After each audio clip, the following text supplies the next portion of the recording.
Team India కొత్త test captain ఎవరన్న ఉత్కంఠకు మరికొన్ని గంటల్లో తెరపడనుంది. ఇంగ్లాండ్ టూర్కు భారత జట్టుతో పాటు కొత్త టెస్ట్ కెప్టెన్ పేరును కూడా బీసీసీఐ వెల్లడించింది. కెప్టెన్ రోహిత్ శర్మ ఇటీవల టెస్టులకు రిటైర్మెంట్ ప్రకటించిన నేపథ్యంలో అతడి వారసుడెవరో నేడు తేలిపోనుంది. టీమిండియా టెస్ట్ కెప్టెన్ రేస్లో శుభ్మన్ గిల్, బుమ్రా పేరును బీసీసీఐ సెలక్షన్ కమిటీ పరిశీలించింది. డిప్యూటీగా star wicket keeper batter KL రాహుల్ను నియమించాలని అజిత్ అగార్కర్ నిర్ణయించుకున్నట్లు సమాచారం. ఎన్నో ఏళ్ల తర్వాత ఓ యువ కెప్టెన్ను టెస్టు జట్టును నడిపించనున్న సంకేతాలు కనిపిస్తున్నాయి. వచ్చే నెల 20 నుంచి ఇంగ్లాండ్తో జరిగే 5 టెస్టుల సిరీస్కు జట్టును ప్రకటించనుంది. యువ ఓపెనర్ శుభ్మన్ గిల్నే సారథిగా ప్రకటించొచ్చని అంచనా. కొన్ని రోజుల కిందటే అతను అగార్కర్తో పాటు కోచ్ గౌతమ్ గంభీర్లను సైతం కలిసినట్టు వార్తలొచ్చాయి.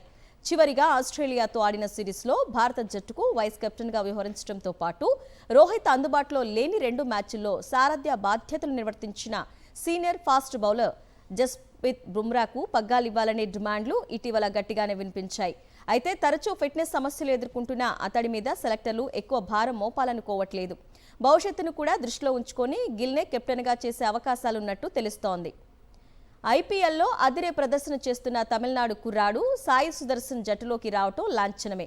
కర్ణాటక బ్యాటర్ కరుణ్ నాయర్ కూడా మెరుగైన అవకాశాలే ఉన్నాయి. వన్డేలో నిలకడగా రాణిస్తూ ఐపీఎల్లోనూ అదరగొట్టిన శ్రేయాస్ అయ్యర్కు మళ్లీ టెస్టు జట్టులో చోటు దక్కుతుందా లేదా అన్నది ఆసక్తికరం. బుమ్రా, సిరాజ్లకు తోడుగా పేస్ బృందంలోకి ప్రసిద్ధ్ కృష్ణ, హర్దీప్ సింగ్, ఆకాష్ దీప్ వచ్చే అవకాశాలున్నాయి. గాయం కారణంగా ఇంగ్లాండ్ టూర్కు స్టార్ పేసర్ మహమ్మద్ షమీని పక్కన పెట్టాలని సెలెక్టర్లు డిసైడ్ అయ్యారు. ఇంగ్లాండ్ పర్యటనలో భాగంగా ఆతిథ్య జట్టుతో భారత్ 5 మ్యాచ్ల టెస్టు సిరీస్లో తలపడనుంది.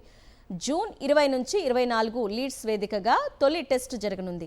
ఇంగ్లాండ్ టూర్లో యంగ్ టీమిండియా బరిలోకి దిగనుంది.